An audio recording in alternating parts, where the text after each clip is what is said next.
Aujourd'hui, dans toute une histoire, l'histoire de Sylvie. Sa vie amoureuse a été empoisonnée par sa belle-mère. Alors j'étais pied noir et puis je n'étais pas la fille qui convenait à son fils. Elle l'avait décrété. Je n'étais pas digne de rentrer dans sa maison.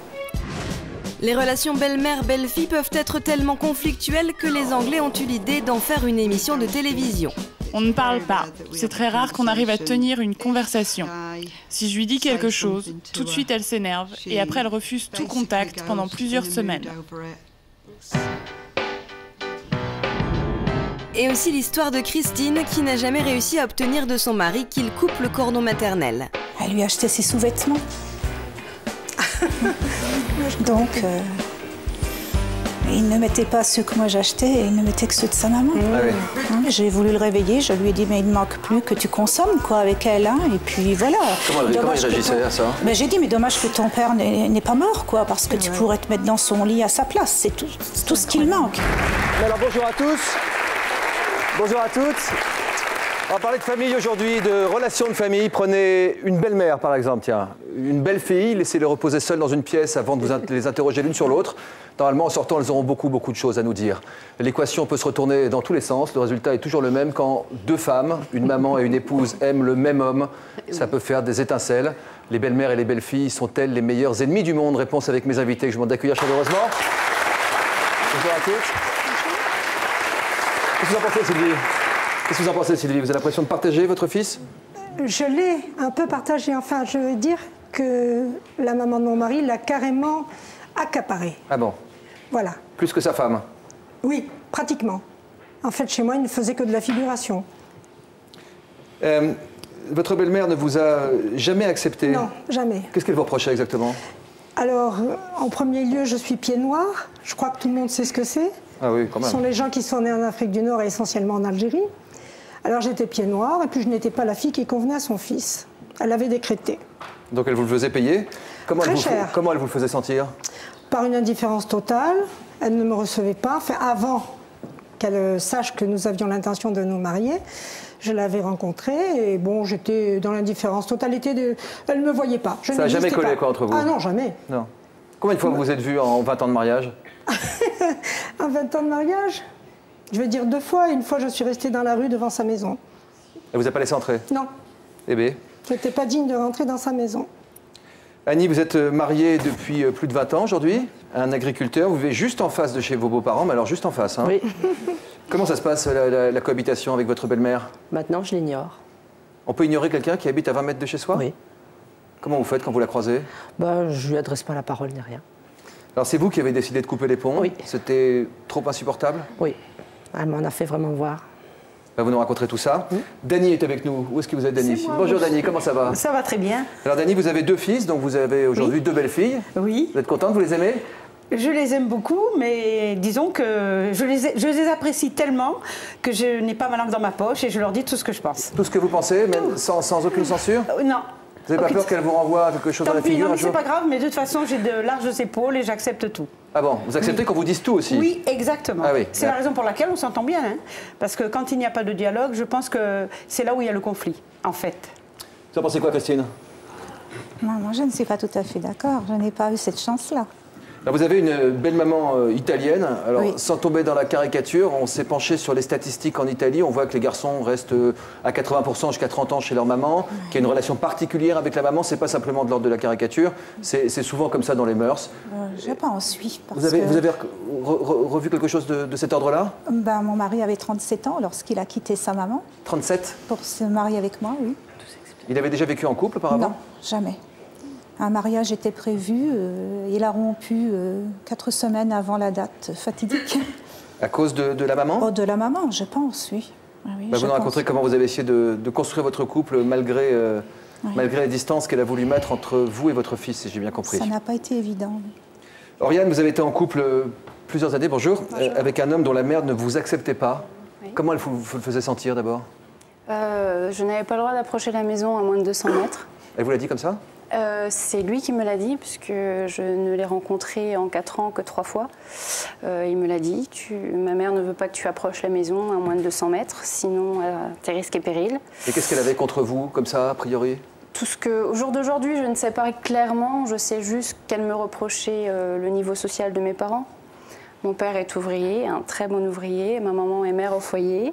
Et elle voulait peut-être la fille d'un avocat ou d'un médecin. C'est pas ça qu'on doit, normalement, on doit vouloir que son fils soit heureux en amour. Voilà, mais il l'était, mais elle n'acceptait pas le niveau social de mes parents. Quelle solution vous avez trouvée, vous, avec lui? Aucune. On s'est séparés au bout de 4 ans. Après 3 tentatives de séparation, on est revenus ensemble en espérant qu'il y ait un espoir. Et la 4e fois a été la bonne. Et ça fait 2 ans maintenant. Et on a décidé, la dernière fois qu'on s'est séparés, de ne plus jamais se voir, ne se rencontrer, rien. Parce que sinon, on allait refaire la même chose. Et c'était un ping-pong infernal. Vous pensez qu'il allait évoluer sur le sujet? Il n'a pas évolué. Il n'a pas évolué. J'espérais, mais non. Aline est avec nous aussi. Bonjour Aline. Aline, vous êtes en couple depuis 13 ans maintenant. Et contrairement à nos autres invités, vous avez une relation de rêve avec votre belle-mère. Ah oui. Ça tient à quoi? À tout l'amour que je lui porte et qu'elle me porte. Et puis une osmose entre elle et moi dès le départ. C'est une question de personnalité ou c'est une question de position dans la famille? Non, de personnalité, je pense beaucoup. Ça fait peur à votre mari, j'allais dire votre fils, votre non, mari? Au contraire, il est le plus heureux des hommes. Oui. Toutes les belles filles n'ont hélas pas cette chance-là. En tout cas, une chose est sûre, qu'elles soient dans leur relation au beau fixe ou alors dans des relations franchement difficiles, la relation avec les beaux-parents laisse rarement indifférent. Quelques paroles l'intéressaient. L'autre jour, comme tous les dimanches, ma belle-fille nous invite à déjeuner. Oui, je vous écoute. Je n'ai rien contre elle. Hein, Robert? Mais question cuisine, elle n'a pas inventé l'eau chaude. Les belles-mères et plus généralement la belle famille, on en fait souvent tout un plat. Les préjugés sur le sujet sont nombreux, mais sont-ils vraiment réels?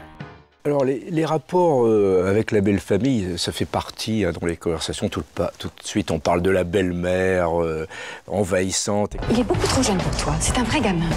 Il ne comprend rien à l'art ou il est un peu lent? Maman, arrête. Ça se passe pas toujours mal. Faut le dire, dans la majorité des cas, dans 3/4 des cas, ça se passe plutôt bien. La première fois que j'ai rencontré ma belle-mère, c'était vraiment tout de suite la personne qui vous met à l'aise et qui, d'entrée, vous accueille à bras ouverts, sans chichi, sans rien du tout. C'est pas l'archétype comme on peut imaginer. Mon fils adorait ça. Ça l'a pas empêché de quitter la maison. Une personne peut se retrouver en complicité plus forte avec sa belle-mère qu'avec sa propre mère. Ma belle-mère représente pour moi peut-être la maman que je n'ai pas eue au niveau de la confidente. J'ai adoré ma mère, mais on n'avait pas cette relation fusionnelle. Et même par la suite, après je l'ai constaté, après ma vie a évolué sans son fils, on aurait pu cesser avec ma belle-mère toute relation. J'avoue que je ne pourrais pas concevoir ma vie sans elle. Si certains ont la chance d'entretenir des rapports idylliques avec leur belle-maman, d'autres se contentent de relations polies, voire plutôt délicates. Alors moi je me souviens très bien, ça se passait un midi, on était donc allé manger chez la maman de mon épouse. Déjà l'ambiance générale n'était pas franchement sympathique. Rien que sur le visage déjà ça pouvait se lire. C'est vrai que dans 1/4 des cas, ça se passe mal et finalement ça réalimente le stéréotype parce que ça se passe quand même souvent vraiment quand même très mal. Elle a commencé à essayer à en savoir plus sur moi. Je me suis senti tout de suite malvenu dans la famille. Parfois, ça peut devenir atroce. Le jour du mariage, il y a eu un épisode assez particulier. Quand on est sorti de la mairie, mon beau-père a eu une phrase qui a jeté un froid sur l'Assemblée. « Maintenant que tu es mon 3e garçon, tu vas m'obéir comme les autres. » On ne le croit pas au début, on ne sait pas qu'on se marie avec toute une famille. Mes beaux-parents, dans la vie quotidienne, ont voulu choisir un peu notre mode de vie, nos sorties, nos loisirs, notre façon de vivre. Il faut qu'ils viennent tous les jours constater ce qu'on fait, ce qu'on achète, comment on vit, ce qu'on mange. C'est pas de cristal, des fausses, même pas de la soie. On était affreusement mal assis. C'est souvent des petites phrases, des allusions, etc. Ma maman aurait voulu que ma vie soit telle qu'elle avait décidé, quoi. Le problème, c'est que on est quand même fils d'eux et fille d'eux. Et parfois, on va rester très attaché à ses parents et cette attache va être plus forte que le lien conjugal. Ma femme a décidé que ses parents étaient des icônes. Je lui ai demandé maintes et maintes fois de couper le cordon, de vivre sans ses parents. Ses parents, on ne vit pas avec, on est mariés. Il faut que le couple soit plus fort que tout. C'est la règle, toujours la règle. Elle aurait dû comprendre que mon bonheur pour moi, c'était d'être mariée aujourd'hui avec Gilles, d'avoir d'avoir fondé une famille. Et quand ça se passe très mal, il faut souvent couper les liens avec l'une des deux familles. Souvent, dans les situations un peu difficiles et très graves, c'est la seule solution pour sauver le couple. Donc je la vois plus. Non, aujourd'hui, non, j'ai eu des enfants, elle ne les connaît pas. Mes beaux-parents ont progressivement gangréné notre vie familiale. Je ne suis pas homme à me laisser marcher sur les pieds et ça finit un jour par éclater.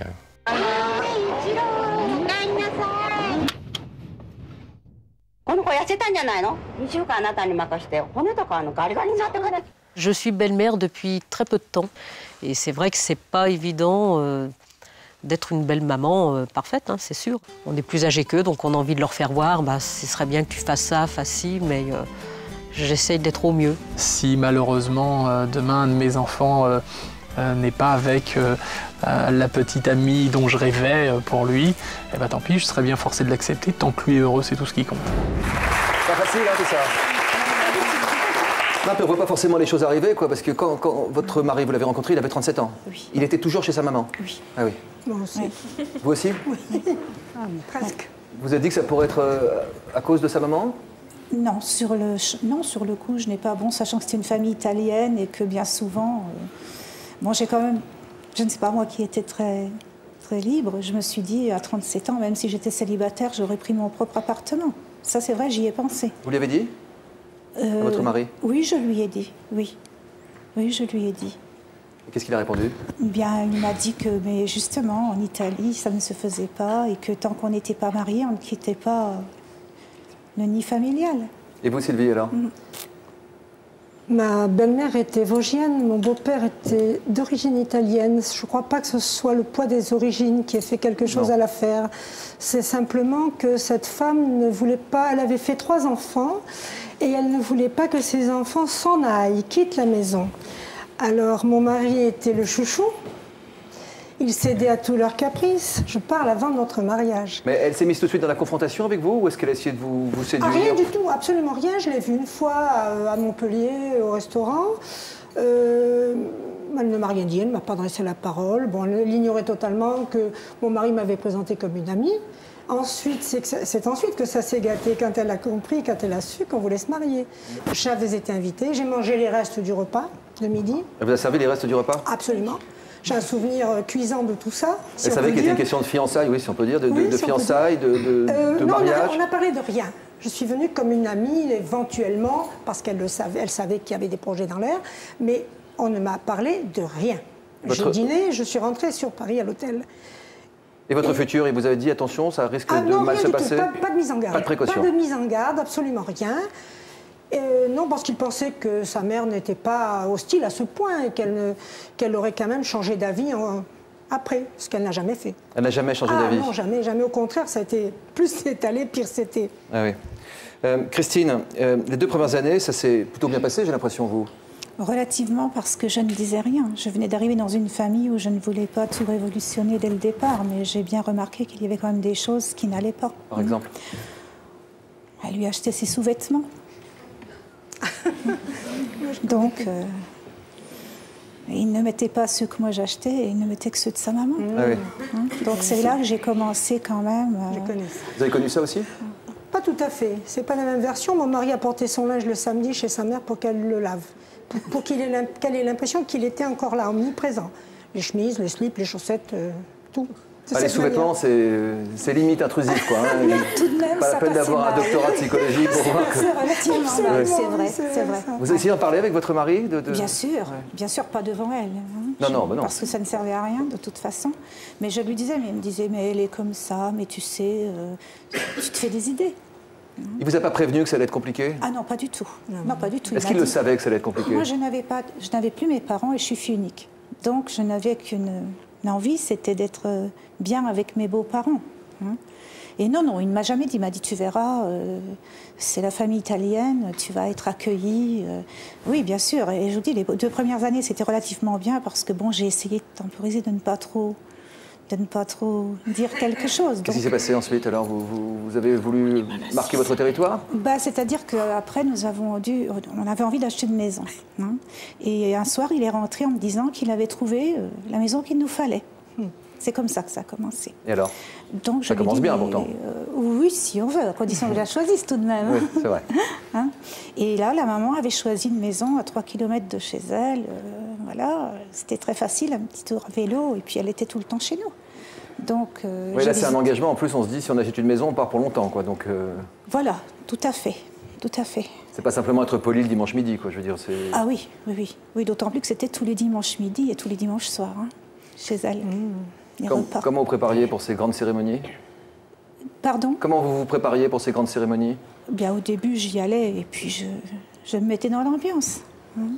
Mais bon, quand il y a eu la maison qu'elle a choisie pour nous, que j'ai refusé d'habiter, bien entendu, donc il ne l'a pas achetée malgré tout, parce que de toute façon, je ne l'aurais pas suivie. Mais là, ça a commencé. Nous devions passer toutes nos vacances d'été chez elle, en Italie. Comment ça se passait, l'été? Ah ben, je n'avais pas voix au chapitre. Hein. Elle prévoyait nos vacances. C'était elle qui décidait tout. Vous avez l'impression qu'elle voulait vous écarter parce qu'elle avait peur d'une rivale ou... Ben, tant qu'elle a pensé qu'elle me dirigeait comme elle le dirigeait lui, ça allait. Ça allait. Hein. Mais bon, elle ne connaissait pas mon caractère. Je suis quelqu'un qui suis très tolérante, qui accepte beaucoup de choses, mais j'ai une personnalité bien affirmée. Et si on piétine un petit peu trop mes plates-bandes, bon, après, je réagis, quoi. Alors, comment vous avez réagi quand vous avez eu la sensation de faire ménage à trois? Parce que non seulement vous passiez vos dimanches chez elle, mais sinon, le reste du temps, elle était chez vous. Non, parce que lorsqu'on a acheté la maison, j'ai mis un holà. Hein. J'ai dit que j'étais chez moi et qu'il n'était pas question qu'elle m'envahisse. Parce que bon, elle voulait prétendre aménager à sa manière ma maison. Hein. Donc là, je lui ai dit, écoutez, moi je ne me mêle pas de votre intérieur, donc vous permettiez que je fasse le mien à ma façon. Hein. Donc elle n'osait pas. Elle s'est rendue compte que j'avais un caractère là qui n'allait pas... Résistant. Oui, oui, oui. Donc elle était très futée en fait. Hein. Elle essayait par d'autres moyens. Et lorsqu'elle a vu que j'avais un petit peu entre guillemets le dessus sur elle, eh bien elle a fait du chantage affectif à mon mari. Oui, puis elle a tout fait pour essayer de vous éloigner, j'imagine, parce qu'en vous donnant des petits plats, en les mettant dans votre frigo, que vous n'aviez pas le droit de toucher, vous? Tout à fait. Mais c'était pas à moi qu'elle les donnait, c'était à lui, n'est-ce pas? Elle cuisinait pour lui, à l'italienne, à sa manière. Alors lui, il passait tous les jours chez sa maman, plus les coups de téléphone dans la journée. Et puis après, il se cachait pour lui téléphoner, parce que, évidemment, je n'étais pas d'accord. Hein. Il allait au sous-sol, je descendais, et il était au téléphone avec elle. Quoi, hein. Vous parliez quelle langue avec elle?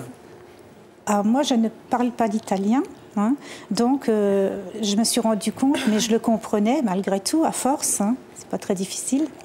Et elle parlait l'italien avec lui en ma présence. Oui, c'est sympathique. Hein. Tout à fait, oui. Donc les sous-vêtements, la langue, les étiquettes sur les boîtes... Oui, il marquait maman. Il inscrivait maman sur les plats, il les mettait au frigidaire et mon fils et moi, on ne devait pas y toucher, c'était pour lui.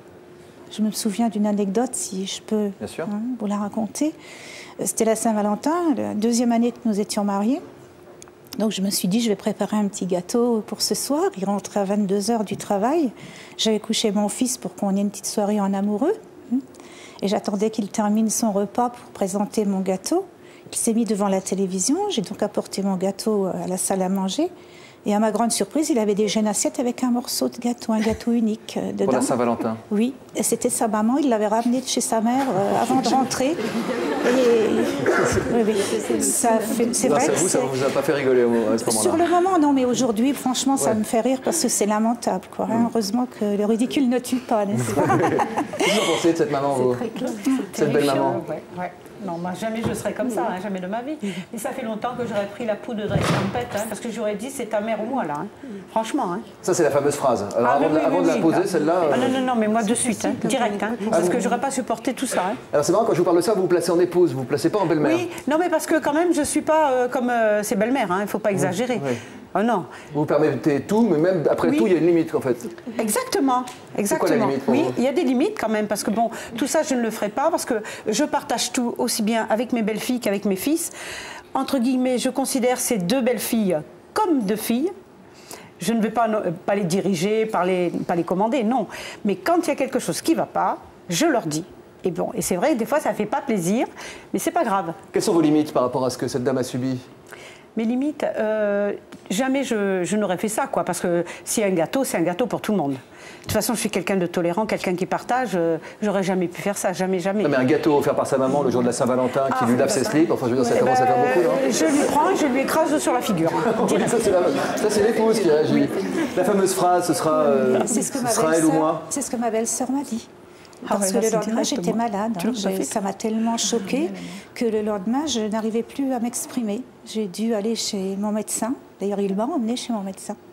Mais il est parti, il n'est pas resté, parce qu'il savait qu'on allait me demander pourquoi j'étais dans cet état. Je ne pouvais plus parler. Ça m'avait tellement mise en colère. Et ma colère, je l'avais gardée à l'intérieur parce que je ne suis pas quelqu'un qui aime les rapports de force. Hein. Et mon médecin traitant m'a dit la prochaine fois, cassez l'assiette, jetez tout par la fenêtre, mais réagissez, il ne faut pas garder ça en vous. Pas laisser passer non plus, je pense. Ah non. Et ma belle-sœur m'a dit, mais moi, je t'assure que tout volait par la fenêtre, quoi. Sa propre sœur, en fait. Hein. Et quand je lui ai dit, il m'a dit, de toute façon, il faut y faire. Si un jour je dois choisir, je choisirai ma mère. Eh bien, dis donc, voilà, reste avec elle. Comment vous avez réagi? Quand j'ai parlé divorce la première fois, il m'a dit, écoute, c'est vrai qu'à part ça, nous n'avions aucun problème de couple. Ah oui, c'est ça, je voulais vous demander, globalement, votre vie, ça se passait comment? Tout à fait bien. Nous travaillons tous les deux. Très bien, très bien. Complice? Complice, tout allait bien, il n'y avait rien à dire. Rien à dire. Elle partait en Italie, puisqu'ils étaient en retraite, elle partait 4 à 5 mois en Italie tous les ans, en hiver. C'était le paradis. Nous deux, tout allait bien. Il n'y avait jamais un mot plus haut que l'autre. Et quand elle débarquait chez vous, quand elle téléphonait, etc., vous voyez votre mari changer? Ah oui, tout à fait. Déjà, redevenir un petit garçon? Quelques jours avant qu'elle ne revienne d'Italie, je voyais qu'il devenait nerveux. Hein? Et lorsqu'elle téléphonait chez moi, le comble, c'est que je décrochais, elle ne me saluait pas. Elle me disait, tu me passes mon fils. Oh, c'est une amabilité, ça fait vraiment rêver, quoi. Oui. Et un jour, je lui ai dit, si ce n'est pas un standard téléphonique, hein, si vous ne me dites pas bonjour, n'appelez plus, parce que moi, je vous raccroche au nez. Hein. Alors, comment a-t-elle réagi? C'est toujours intéressant quand on retourne les choses. Je l'ai fait, je lui ai raccroché au nez. Alors, elle a dit à son fils, évidemment, tu te rends compte ce qu'elle fait, elle ose me raccrocher au nez. Ça, c'est un test. Et comment il a réagi? Bien, quand il est rentré, il m'a dit, mais tu lui as raccroché au nez. Mais je dis, écoute, la prochaine fois, elle me saluera d'abord. Elle me demande au moins si je vais bien. Et après, elle demande à te parler. Elle l'a fait? Non, jamais. Après, il y a les portables qui sont arrivés. C'était lui qui appelait. C'était lui qui appelait. Quand il vous a dit spontanément, s'il était à bout, j'imagine que c'était un jour de grosse... Ah bon? C'était calme quand il vous dit, si je dois choisir entre... Toi, permettez-moi, et ma mère, je choisirais ma mère? Tout à fait, il était très calme. C'était un jour où on parlait de choses et d'autres. Puis je me suis dit, est-ce qu'il le dit réellement ou est-ce qu'il le pense vraiment? Est-ce que c'est ce qu'il fera? Vous diriez qu'il était sous l'emprise amoureuse de sa mère ou qu'il avait peur? Vous dites amoureuse? C'était ça, moi je Pour moi, il la craignait. Pour moi, il la craignait malgré tout. Je pense qu'il la craignait. Je pense parce que lorsqu'on arrivait chez elle, quand elle lui disait bonjour, ça pouvait durer plusieurs minutes à ce qu'elle le touche. Et elle se reculait et lui disait « Oh, mais tu as maigri !» Ce qui n'est pas une qualité dans le cas d'espèce. Quand on a des racines italiennes. Vous avez connu tout ça, Sylvie? Moi, je n'ai pas connu parce que ma belle-mère n'est jamais venue chez moi. Non, moi, c'est à partir du moment où on a décidé de se marier, mais certainement que j'aurai l'occasion d'en parler. Ça a tout changé? Ah, mais non seulement ça a tout changé, mais on s'est mariés sans eux. Et elle savait quel jour c'était. Elle nous a envoyé un télégramme en nous disant que le papa était décédé, ce qui était faux. Mon mari avait 38 ans. Avant ça, nous étions allés voir le curé, le prêtre, avec ma mère pour faire une messe. Quand on lui a dit qu'il avait 38 ans et que les parents n'étaient pas d'accord, il a éclaté de rire. Il a dit « Mais vous foutez de moi !» C'est ça, comment on peut être sous l'emprise de 38 ans, quand même, il ne faut pas exagérer. Alors, il y a la fameuse phrase, Oriane, vous l'avez entendue, vous aussi. Je ne sais pas si c'est vous qui l'avez prononcée ou votre amie, mais ce sera elle ou moi, quoi, globalement. Mais c'était le jour où je l'ai prononcée, c'était le début de la fin, en fait.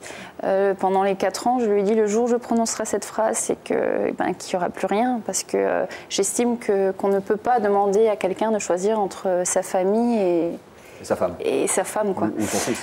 Donc, ou son mari, je veux dire. Oui. Voilà. On n'était pas mariés, mais bon, sur ce point-là aussi, de toute façon, il n'y avait pas d'espoir. Sa mère lui avait dit, si un jour tu comptes te marier avec elle, tu ne comptes pas sur ma présence. Le jour où vous avez des enfants, c'est même pas la peine de les emmener. Eux non plus n'auront pas le droit d'approcher à moins de 200 mètres. Enfin bon, il n'y avait pas d'espoir d'avenir. Mais je lui ai dit, je lui disais pendant 4 ans, le jour où j'oserais prononcer cette phrase sera le début de la fin. Oui, ça voudrait dire aussi que vous êtes prête à entendre la réponse, quelle que soit la réponse. C'est ça.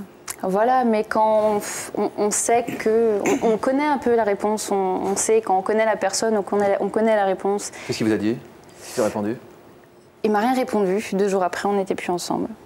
Ouais, c'était le grand saut. Voilà. Aurélia est psychologue et spécialiste du couple. Bonjour Aurélia. On a l'impression, en entendant toutes nos invitées, qu'elles ont été traitées en ennemies par leur belle-mère dès le début. Et pourquoi? Bon, vous avez fait un beau lapsus plusieurs fois. Ah oui? Vous avez dit fils ah oui, à la place effectivement de mari, et ça montre bien le problème. Effectivement, on est là-dedans, on est dans une confusion où on ne sait pas qui est le fils, qui est le mari. L'histoire de la Saint-Valentin, c'est tellement énorme qu'effectivement, elle dit carrément, et lui aussi, ma femme, c'est elle, le seul amour de ma vie, c'est elle. Hein, mais en même temps, il est sous l'emprise. Et on sent bien que c'est un domaine extrêmement infantile qui est sous-jacent. C'est de l'amour ou c'est du rapport de force, ça? On peut dire que c'est un amour, évidemment, qui fait qu'on castre l'autre. Hein, la mère a complètement castré son fils et lui dit « Je t'interdis d'appartenir à quelqu'un d'autre ». Mais de quoi elles ont peur, ces femmes, ces mères? Je pense de la rivalité, de perdre leur fils. Elles font une confusion, elles aussi, hein, entre effectivement l'amour qu'elles portent pour un homme et l'amour qu'elles portent pour un enfant. Et faisant cette confusion, elles veulent se l'approprier à vie. Et pourquoi les enfants la suivent dans ce délire? Enfin, je veux dire... Un enfant n'a pas le choix au départ. Hein, et effectivement, le rapport qu'il a instauré avec sa mère peut l'empêcher complètement de grandir. On va voir comment les maris peuvent se rebeller aussi, soit suivre leur femme, soit prendre le pouvoir eux-mêmes. Juste après ce message de la rédaction qui vous concerne peut-être. Vous avez hébergé un SDF. Vous avez une relation amoureuse ou amicale avec un SDF. Un membre de votre famille est SDF, vous essayez de lui venir en aide. Pour nous raconter votre histoire, contactez-nous au 0820 16 30 15 ou connectez-vous sur le site de l'émission.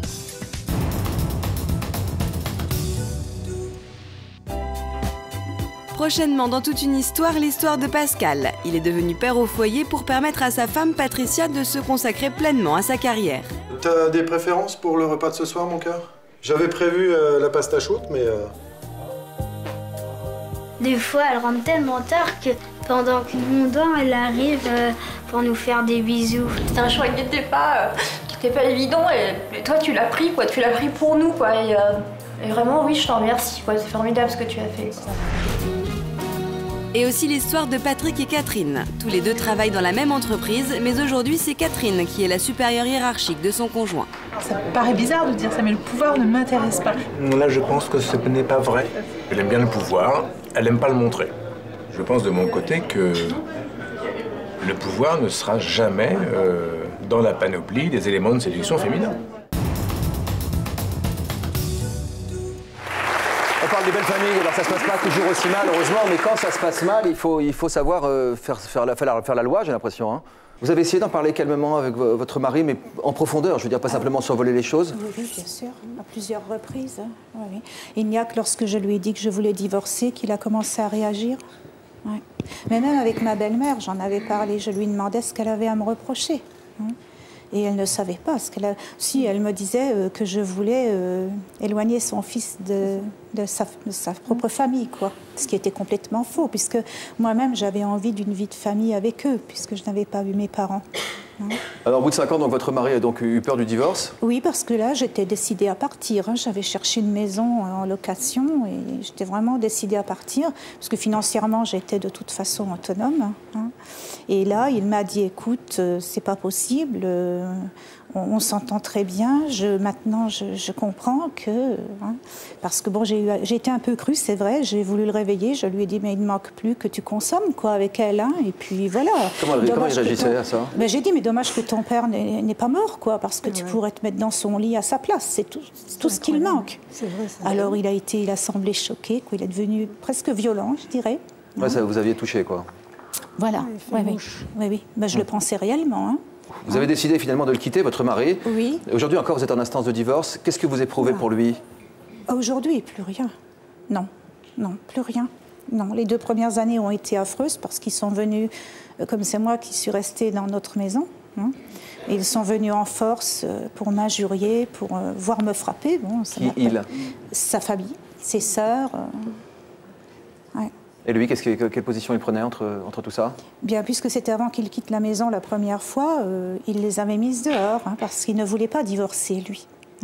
Donc il m'avait proposé de faire une psychothérapie. Donc nous sommes allés voir quelqu'un ensemble qui lui a dit que c'était à lui de faire un travail que moi je n'avais.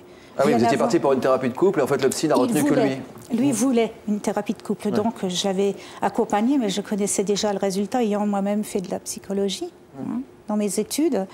Et effectivement, le psychiatre lui a dit, monsieur, votre épouse... Et justement, il lui a dit, mais ma femme a essayé de dire à ma mère, mais elle ne veut rien entendre. Sa mère? Oui.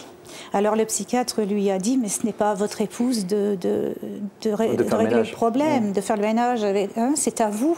Et c'est à vous de faire... Donc il s'est engagé dans une psychothérapie pendant 7 ou 8 mois. Et les 3-4 premiers mois, ça pouvait aller, il avait coupé les ponts avec sa mère. Ouais. Il lui avait envoyé un courrier et à ses sœurs, très explicite, je ne vais pas rentrer dans les détails. Et bon, elle a toujours dit que c'était moi qui l'avais obligé à l'écrire, qu'il n'était pas capable de dire ces choses-là vis-à-vis donc elle ne d'elle. remettait pas du tout en cause votre fils, enfin jamais quoi, c'était un amour inconditionnel. Mon mari. Oui, votre mari, oui. Non. Voilà encore. Oui, c'est ça. J'ai bien compris.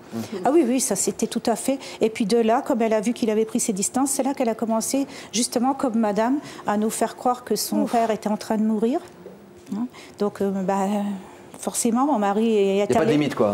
Non, il n'y avait pas de limite. Elle faisait des malaises au téléphone, mais sérieusement. Je vous assure, sérieusement, elle les faisait. Et lui, il y allait, quoi. Puis en revenant, il me disait que ce n'était pas vrai, qu'elle n'avait rien. Et il n'en tirait pas de leçons. Est-ce qu'il en a tiré des leçons aujourd'hui? Où est-ce qu'il en est de sa vie? Non, depuis plus de 8 ans que je l'ai quitté. Mais il en est où? Il vit avec elle. Le papa est décédé entre-temps. C'est clair. La voie est libre? Oui, mon beau-père est décédé il y a 3 ans, oui. Oui, il vit complètement avec elle. Mais quand il m'a quittée, moi, il m'a dit qu'il ne me quittait pas parce qu'il ne m'aimait pas, qu'il m'aimait énormément, qu'il ne m'oublierait jamais, qu'il ne referait jamais sa vie avec quelqu'un d'autre. Je vous demande ce que vous en pensez de toutes ces histoires. Oh là là, c'est ahurissant, je dirais, franchement. C'est de la science-fiction. Franchement, c'est c'est la réalité. Ouais, c'est incroyable, c'est incroyable. Mais en fait, je trouve que tu as eu beaucoup de patience. Beaucoup de patience, ouais. Parce que je dis, au nom de l'amour, franchement, c'est peut-être, comme disait la petite, le choix qu'il ne faut pas dire, c'est ta mère ou c'est moi. Parce que bon, c'est vrai que moi qui suis de l'autre côté, je ne... Ça vous fait mal au cœur d'entendre ça? Oui, mais... Attention à la réponse. Mais quelque part, quand on aime, quand on veut faire sa vie, eh bien... Il faut peut-être couper les ponts directs avec la famille, tant pis, on fait sa vie, et petit à petit, on revient. Si la mère si un de vos fils faisait ça, parce qu'une de vos, alors que je ne me trompe pas, belle-fille, disait, bon c'est trop, parce que vous avez un gros caractère, vous dites toujours ce que vous pensez, vous êtes super cash. Oui, Jean-Luc, c'est vrai, mais en fait, je suis comme ça, mais d'un autre côté, c'est un peu comme la dame à côté, c'est entre guillemets l'osmose, c'est-à-dire qu'elles sont complices avec moi, mes 2 belles-filles, elles viennent me raconter des choses que je ne dirai jamais à mes fils, parce que... Ouais, vous les respectez, vous respectez votre relation. Exactement, nous sommes 2 grandes copines, enfin 3 puisque j'en ai 2, mais d'un autre côté, quand ça ne va pas, je vous assure que je ne prends pas des gants. Mais qu'est-ce qui vous fait il y a beaucoup de choses, en fait, il y a beaucoup de choses, surtout elle a appris un métier, c'est esthéticienne. Bon, elle a ouvert un salon d'esthétique, elle a fait ça pendant même pas 1 an, puis elle a dit, j'ai plus envie d'être esthéticienne, alors qu'elle a suivi des études et tout. Il l'a aidé vraiment à s'installer, etc. Et maintenant, elle dit, je veux être VRP et vendre. Bon, elle est partie avec une voiture pour vendre du matériel en bâtiment. 3 jours. Parce qu'il faut du chien, il faut savoir... Bon, je l'avais mise en garde. Elle n'a pas voulu m'écouter. Je lui ai dit, mais écoute, tu as un métier en or et tout. Maintenant, elle va encore faire autre chose. Mais qu'est-ce que vous êtes permis de lui dire à ce moment-là? Je lui ai dit, mais écoute, tu es complètement loufoque. Quand même, tu as un métier dans les mains. Je ne comprends pas quand même, à 30 ans, on arrive à se poser. On essaye de faire quelque chose et pas du n'importe quoi. Parce qu'elle ne sait pas. Elle n'a rien dans la tête. Et ça, elle le sait, je le lui ai dit. Mais vous le dites comme ça, parce que ça me paraît beaucoup quand même. Non, je lui dis comme je vous le dis là. Je lui dis, t'as rien dans la tête. Vous n'avez pas peur de trop la dévaloriser, qu'à un moment ou à un autre, elle se dise c'est insupportable? Non, mais c'est pas grave. Mais pourquoi vous le dites à ce moment-là? Parce que je le pense. Moi, je dis. Non, mais d'accord, mais on ne dit pas tout ce qu'on pense, heureusement, tout le temps, parce que... Si. Vous savez, il y a des films où on entend ce que les gens pensent. Ça devient insupportable. C'est vrai, non, mais j'ai mais si tout le monde était comme ça, si vos belles-filles étaient comme ça, si vos fils étaient comme ça, comment vous réagiriez? Peut-être qu'il y aurait moins de guerre si on disait toujours tout ce qu'on pense. Ah bah oui, d'accord, c'est facile ça quand même. Hein. Non, mais il faut arrêter de dire que c'est facile. Parce que c'est pas toujours facile de dire ce qu'on pense. Non, c'est vrai. Et c'est pas toujours facile. Il y a beaucoup de gens qui n'osent pas le dire. Bon, ils ont des ulcères à l'estomac, ou alors ils vous font bonne figure devant, et puis par derrière, ils vont dire du n'importe quoi. Non, c'est vrai que les deux le sont vrais, mais tout dépend du dosage. Oui, je ne sais pas doser. Je ne sais pas doser. Si elles sentent que c'est par amour, bon, ça peut passer autrement. Mais c'est vrai que ça serait important de leur laisser faire l'expérience. Oui, mais elle l'a faite. Ouais. Mais bon, il y a beaucoup de choses aussi sur l'éducation de sa fille également, qui alors là dépasse toutes les bornes aussi. Là, c'est atroce. Non, mais vous dites vraiment tout ce que vous pensez ou parfois vous censurez un peu? Non, je ne me censure pas. Vous n'avez pas peur qu'un jour on vous le reproche, qu'on coupe les ponts? Non, parce que elles me le disent, aussi bien mes deux belles-filles. Bon, Dani, tu exagères quand même, arrête maintenant. Et tout. Mais non, j'arrêterai pas parce que j'essaye de vous ouvrir les yeux, vous voulez rien comprendre. Et vous savez tout, elles savent rien? Vous non, supportez je ne suis pas la science infuse. Non, vous supportez qu'elle vous fasse des reproches aussi? Ah oui. Ah oui, d'accord, vous êtes pour que tout le monde dise tout ce qu'il a sur le cœur, quoi. Voilà, exactement. Pas simplement la belle-mère qui explique comment la vie fonctionne, comment la roue tourne. Non, parce que moi aussi je fais des erreurs. Moi aussi je fais des erreurs. Et vous la connaissez? Oui. Allez, dites-en une pour voir. Ah, beaucoup. Ben justement, normalement, je devrais arrêter. Par exemple, elle me dit maintenant, arrête à ton âge de faire un peu le guignol. Parce que je donne des cours de danse africaine, je fais beaucoup de spectacles. Et ils m'ont vu samedi dernier danser. Ils m'ont dit, bon, maintenant, il faut que tu arrêtes, quoi. Calme-toi, 58 ballets, faut te stopper, quoi. Eh bien, je peux pas. Je ne peux pas. C'est une question de nature et d'énergie, ça. Ouais. Oui. Mais j'ai l'impression que c'est fait sans méchanceté. D'après ce que je comprends de vous, c'est toujours fait avec amour, comme vous disiez. J'ai l'impression que l'intention... Ça change tout. Ça change tout. Mais je veux qu'ils aient du bonheur, en fait. Parce qu'il y a beaucoup de choses qu'elle fait et je sais que mon fils n'aime pas ça. Elle voudrait changer mon fils. Sans arrêt, elle me dit, ouais, je voudrais qu'il change, qu'il soit comme ci, comme ça. Je lui dis, mais est-ce que toi, tu changes? Non. Alors, quand même. Est-ce que vous changez? Non. Voilà. Il faudrait peut-être qu'elle y mette les formes. Oui. Oui, et c'est ce qu'on me reproche, en fait. C'est vrai, de ne pas mettre les choses, mais... Oui. Mais je suis quelqu'un qui... Mais après, c'est gentil. Après, c'est gentil. Vous avez eu la chance de pouvoir essayer de créer une relation avec votre belle-mère, Sylvie? Non, jamais. Jamais, parce que nous nous sommes mariés, nous sommes venus de Montpellier vivre dans la région parisienne.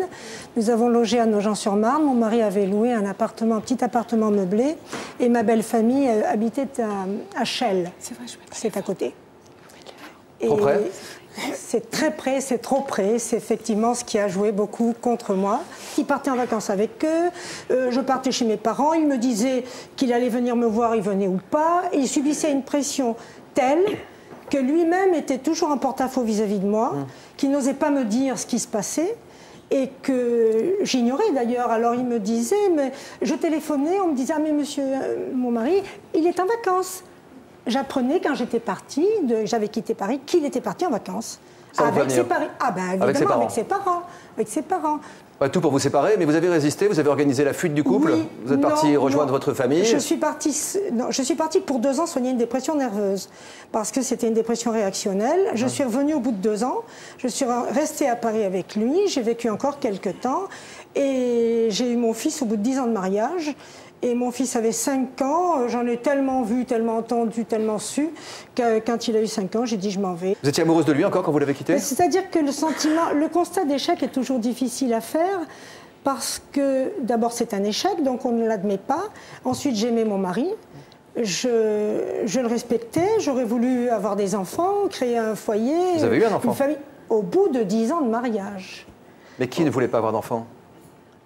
Je ne le saurais jamais. Ouais. Je crois qu'il a tout fait pour éviter. Puis après ça, vous avez perdu aussi la relation de franchise avec votre mari. Voilà, alors justement, c'est là-dessus que je voulais arriver. C'est que notre vie intime en apathie, évidemment, nous n'avions pas de vie sexuelle, très rarement.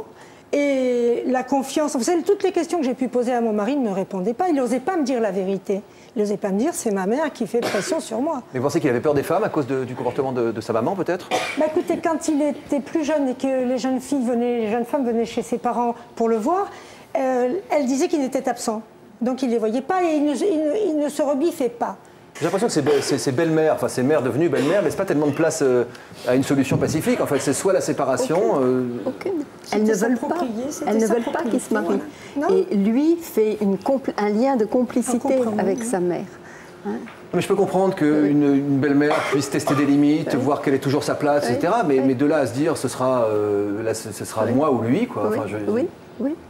Il n'y a pas de solution dans ce cas-là. Elle préfère être séparée? Elle préfère effectivement être séparée. Je trouve ça d'un terrible égoïsme, personnellement. Enfin, je veux dire, de ne pas donner bien sûr. la chance à ses enfants de pouvoir vivre une vie d'adulte comme elle l'a vécu, probablement. Bien sûr, mais elles n'en sont même pas conscientes. Ah bon? Je ne pense pas. Dans ce cas-là, il n'y a pas de conscience, il n'y a pas un minimum de conscience qu'elles font le mal de leur fils. Mais je vous trouve très, très indulgente quand vous dites qu'elles ne savent pas ce qu'elles font, vous pensez? C'est pas possible de ne pas voir des réalités aussi flagrantes. Elles ne comprennent pas ce qui est en dessous. Évidemment, elles voient bien qu'il y a quelque chose qui ne va pas, elles le rationalisent, elles disent cette femme ne correspond pas à l'idéal pour mon fils, il aurait fallu qu'elle soit comme ci, comme ça. Elles rationalisent les choses. Et à quel moment les belles filles doivent partir en se disant ça ne changera pas? Je pense dès le départ, vu ce qui est dit. Vu la massivité des symptômes et de la façon et des réactions effectivement de l'homme ou des non-réactions, on ne peut pas se dire que ça va changer. Ah non, on ne peut pas se dire que ça va changer. Vous en pensez quoi, Oriane? C'est difficile de partir dès le début. Je veux dire, c'est vrai qu'il y a quand même l'amour qui nous tient. Oui. Donc c'est très difficile. Vous disiez ça va changer? Oui. Je le disais, il le disait aussi, ça va changer. Donc on s'est quand même séparés 4 fois, vraiment de ne plus se remettre ensemble. Et les 3 premières fois, c'était vraiment elle va changer, je vais tout faire pour. Donc il me le disait lui, parce que moi je n'avais pas le droit de l'approcher. La belle-mère, je n'ai jamais eu de contact physique avec elle. Vous avez essayé? Non, je vous avouerai que je n'ai pas essayé. Moi, on me dit de ne pas approcher la maison à moins de 200 mètres, à mes risques et périls. Je n'ai pas... À vos risques et périls? À mes risques et périls. Mais comment votre compagnon il peut supporter une chose pareille? C'est sa maman. Il y a 2 phrases types. C'est entre... sa femme. Voilà, mais il y a 2 phrases. C'est ta mère ou moi, ça c'est la phrase type. Il y a aussi, qu'est-ce que tu veux que je fasse? C'est ma maman. Voilà. C'est ma maman, je ne peux rien faire, c'est ma maman. Elle a décidé ça, elle est chez elle. Si elle ne veut pas que tu rentres chez elle, tu ne rentreras pas. Voilà. Point. Comment vous avez été accueillie par votre belle-mère, vous? Comme sa fille, dès le départ. Oui, c'est extraordinaire. Et j'ai intégré une 2e famille, tout de suite. Et quand j'entends toutes ces histoires, je suis atterrée de ce que peuvent faire des belles-mères, autant de malheurs, parce que c'est toute une famille qui emporte le poids toute sa vie. Toutes ces femmes, elles ont raté leur vie quelque part. Oui. C'est tellement beau de partager un amour avec son mari sans qu'il y ait une tierce personne au milieu. Sont-elles heureuses, ces belles-mères, de cette situation, à votre avis? Non, elles sont malheureuses. Elles ne peuvent pas être heureuses. J'ai l'impression aussi, hein. C'est impossible. Alors vous viviez chacun à l'autre bout de la France, vous n'arriviez pas à prendre de décision quant à l'organisation de votre vie de jeune couple. Oui. Pour vous faire une idée objective sur votre situation, votre mari vous a proposé un drôle de deal. Quel deal? Eh bien, à l'époque, je vivais en Normandie. Lui vivait à Nice, on s'est rencontrés en vacances. Ah oui, c'est vraiment à l'autre bout, quoi. Il avait une vie très différente de ce que l'on peut rêver, je vais dire. C'est-à-dire? Il travaillait sur la plage l'été, il avait déjà 2 enfants. Donc on est tombé. C'est pas comme ça qu'on l'imagine quand on est petite fille, non, quoi. On est tombé très amoureux. Moi, j'avais quelqu'un de mon côté, donc je suis repartie en Normandie et j'étais quand même. Mon cœur ne faisait pas que balancer. Il était complètement dans le Midi. Donc il fallait que je prenne une décision. Et lui m'a dit, écoute, appelle ma mère. Ça peut surprendre, non? Non, parce qu'il m'en avait un peu parlé et je savais que c'était quelqu'un d'ouvert et je l'avais rencontré sans le savoir lors de notre rencontre, à lui et moi. Et donc j'ai appelé cette femme qui a été très objective et très honnête en me disant, écoutez, mon fils n'est pas un saint, vous allez prendre une décision que je ne vous aurais pas dictée, mais suivez vos sentiments, mais ne venez pas après... Ne venez pas après me le reprocher. Et donc... Vous avez suivi son conseil? J'ai suivi son conseil. Enfin, j'ai suivi son conseil. J'ai suivi mon cœur, surtout. Et j'ai bien fait, puisque 13 ans après... Vous êtes toujours ensemble et ça se passe très bien. Les plus heureux du monde. Ouais, c'est super. Alors la mésentente belle-mère-belle-fille fait jaser, c'est pas simplement un phénomène 100% français, précisons-le. Un programme de télévision britannique a tourné en dérision une situation qui était assez compliquée, une situation familiale que tout le monde peut comprendre, même ici, qu'on peut ressentir, disons une situation universelle. Il s'agit d'élire la pire belle-mère du Royaume-Uni.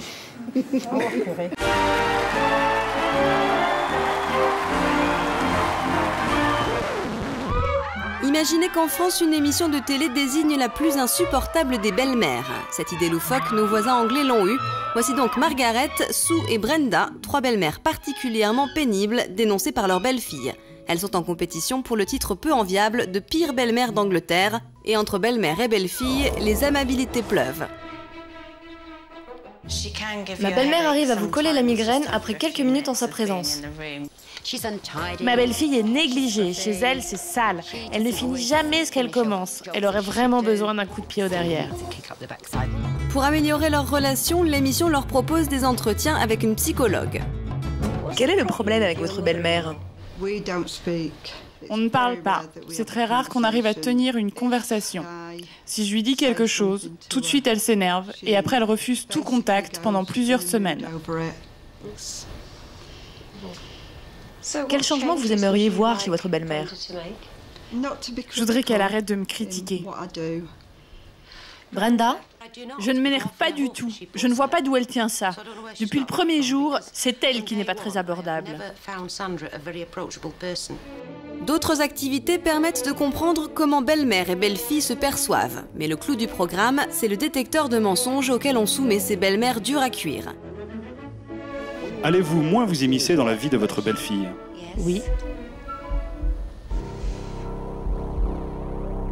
Avez-vous déjà lu le courrier de votre belle-fille ?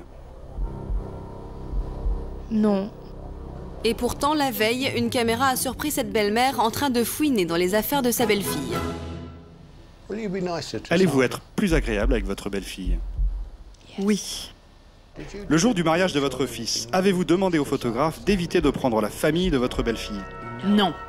Les résultats du détecteur ne manquent pas de sel, et à ce petit jeu, c'est Brenda qui décroche le titre de pire belle-mère britannique. Avec vous, les aiguilles font des bons, on voit que ces questions vous stressent. Moi, je sais que je dis la vérité. J'ai l'impression que ce sont des... Aucune remise en cause n'est acceptable pour ces femmes. Voilà, c'est ce qu'on disait tout à l'heure. C'est la tout le système qui saute, sinon. Ouais. Quitte à mentir. Tout à fait. Et à savoir comment. Ouais. Oui, bien sûr. Ou peut-être d'effacer certaines choses. De préférer dénier la vérité. Si vous allez trop loin, vos fils, ils savent vous remettre dans le droit chemin quand même, vous dire là, c'est une place, une ligne que tu ne peux pas franchir. Oui, maman, quand même, t'exagères, arrête un peu quand même. Si tu vas te la mettre à dos, maman... Vous en tenez compte? Non. Un peu, je suis sûr quand même. Un peu, vous dites ça pour pas perdre la face, mais... disons que quand je suis avec elle, je leur parle vraiment franchement, quoi. Je leur dis, bon, écoute, c'est vrai que des fois, j'exagère, mais c'est parce que j'aimerais que tu améliores certaines choses. Parce que tu veux le changer, mais toi, déjà, change. Annie, qu'est-ce que vous pensez de Dany en tant que belle-mère, déjà? Moi, c'était pire que ça. Dès le début? Oh, oui. Mais bien pire, parce qu'il n'y avait pas d'amour, j'ai l'impression. Non. Et puis, c'était de la jalousie et de l'autorité, surtout. Comment votre fils vous a présenté à votre Comment votre mari vous a présenté à sa mère? C'était la mamie. La mamie. Ça allait être formidable? Oui, ça aurait dû être formidable, mais ça ne l'a pas été, quoi. Par la suite, après le mariage. Qu'est-ce qui s'est passé? Elle a changé de comportement? Par son autorité, on a voulu faire des travaux dans la maison. Les stores n'étaient pas de la bonne couleur, on s'est fait disputer, mettre de la tapisserie, elle avait mis de la peinture, il fallait qu'on mette de la tapisserie. Enfin, il fallait qu'on mette de la peinture, nous on avait mis de la tapisserie, on s'est fait disputer. Vous avez été patiente longtemps avant de vous dire que ce ne serait trop difficile à vivre? Trop longtemps, 20 ans. 20 ans? Oui. 20 ans, vous avez habité juste en face de chez elle? Oui, 20 ans sans rien dire. Il faut que ça sorte là alors? Oui, c'est sorti malheureusement parce que mon fils aîné est parti et on n'a plus de nouvelles de lui pendant 20 mois. Pourquoi il est parti à votre avis? Parce que ma belle-mère, j'étais une moins que rien, j'étais pas capable de l'élever. Donc elle critiquait votre rôle de maman? De maman. Ça a été, j'ai l'impression, dur à supporter. 20 mois sans voir son fils, imaginez. Hein. Quand vous avez dit à votre conjoint que vous alliez demander que votre belle-mère prenne ses distances, comment il a réagi, lui? Lui, égoïstement, non. Il s'en fichait un petit peu. Hein. Bon, quand il m'a pris vraiment au sérieux, parce que je lui ai fait le chantage, c'est elle ou moi. Vous habitez à quelle distance aujourd'hui, exactement? Parce qu'on dit en face, on a du mal à s'imaginer, quoi. Il y a juste une route qui nous sépare.